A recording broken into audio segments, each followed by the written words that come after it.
Hello, Dense MC here with another Charlie's Angels summary and review. Broadcast on September 29th, 1976, The Mexican Connection is the second episode. Charlie assigns the Angels to find the saboteurs of a downed charter plane that secretly carried a cache of heroin. It seems this may be the first steps in a war between the established drug kingpin and a mysterious up-and-coming drug lord named Escobar. Jill becomes a swimming instructor for the daughter of a wealthy Mexican airline owner, Bartone, suspected of being the drug kingpin when they travel south of the border. Kelly poses as a holidaying school teacher who just happens to have all the features that Bartone likes in a woman. Finally, Sabrina poses as a flight attendant along with the friend of the surviving pilot of the original ill-fated flight, who is aiding her.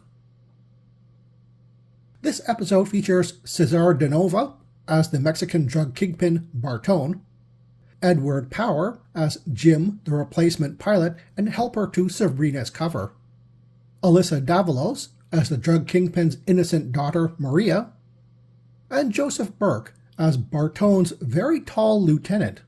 Seriously, this 6'6" guy towers over every other actor he has scenes with. The title refers to Robin Moore's crime novel, The French Connection, adapted into a movie starring Gene Hackman, about police detectives chasing a French heroin smuggler. Happy accident? The secret drug rival named Escobar is either a wild coincidence or writer Jack V. Fogarty was influenced by the real-life Pablo Escobar's 70s rise to power.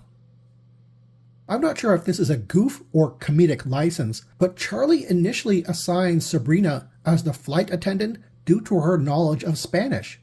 However, later in the episode, she struggles with it when trying to infiltrate Bartone's drug factory.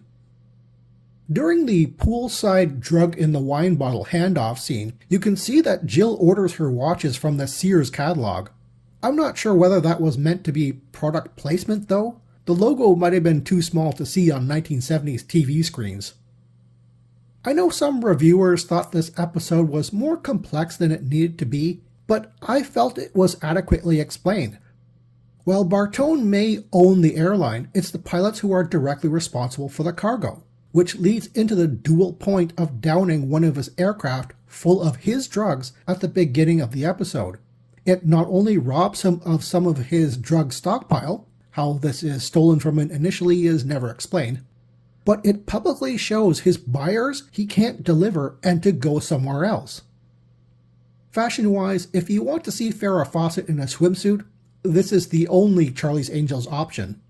I do wonder, however, whether the flight attendant uniforms would have been designed a little sexier if Farrah Fawcett or Jaclyn Smith were in the role.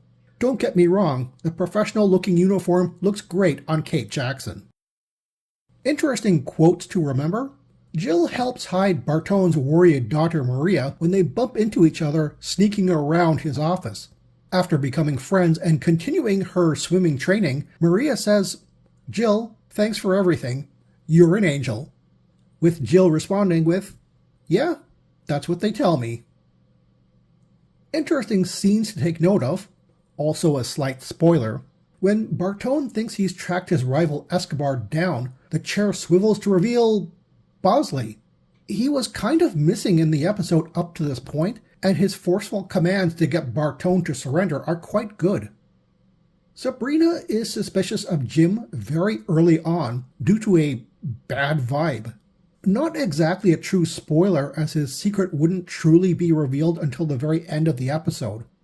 But it is odd that she does so much investigating with him in between her suspicion and her conclusion. To be fair though, Sabrina doesn't reveal her fellow angels' identities to Jim. Yeah, okay, Jim is actually the mysterious Escobar. While Sabrina points out that Jim made a slip of the tongue only Escobar would know at the conclusion of the episode, there are signs that she doesn't mention. Before revealing that Jim doesn't pass the vibe check to her fellow angels, Jim himself says a lot that should have raised eyebrows. He's the one who figures Bartone as the smuggler, despite it making no sense, and mentions that it's the pilots who take responsibility for loading their cargo.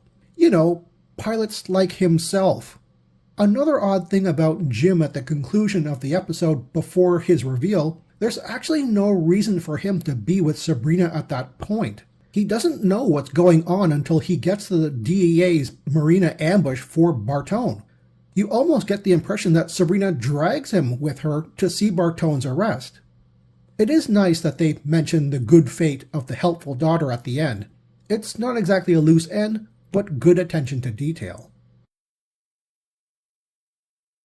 Admittedly, this isn't one of my favorite episodes, despite being quite complex and good. You'd think that there would be more of an emphasis on bringing justice to the surviving pilot's sister, who is not only the flight attendant, who dies in the crash, but supposedly also a drug mule and addict. Sure, he hires the Angels to smash the drug dealers connected to the plane, and thus only by implication he's avenging his sister's death and addiction, but it really takes a backseat to the whole Bartone versus Escobar thing. Despite the crashed plane and gunfight, it seems only 2 people died in this episode. The original flight attendant drug mule didn't survive the crash, and Bartone's drug scientist is executed by Escobar. The actual deed is off screen, but his body is shown later. However, 2 DEA officers are shot in the climax, but are shown being cared for by fellow officers. I only mention this because that detail stands out as tonal inconsistency. Maybe it was the unnaturally fast way Kelly attracts the attention of Bartone. Sabrina even points this out. In the summary, I only speculated that she has the specific features that he likes. Nothing concrete is ever mentioned in the episode. Or maybe it was Edward Power's odd stony acting and consistently tilting his head when he's supposed to be a handsome, suave pilot. Or Sabrina's early baseless suspicions about him. It doesn't help that Sabrina decides to expose Jim as the dangerous up-and-coming drug lord Escobar when only the Angels are around and they're clearly unprepared. This exchange leads to a second fight at the end, but instead of a tense gunfight, we get slapstick. This is another episode IMDb gave a 7.1 out of 10, and I'm not going to dispute that. A well-done caper, but with an inconsistent tone, at least to me. Maybe I just don't like the episode's vibe. Good morning, Charlie.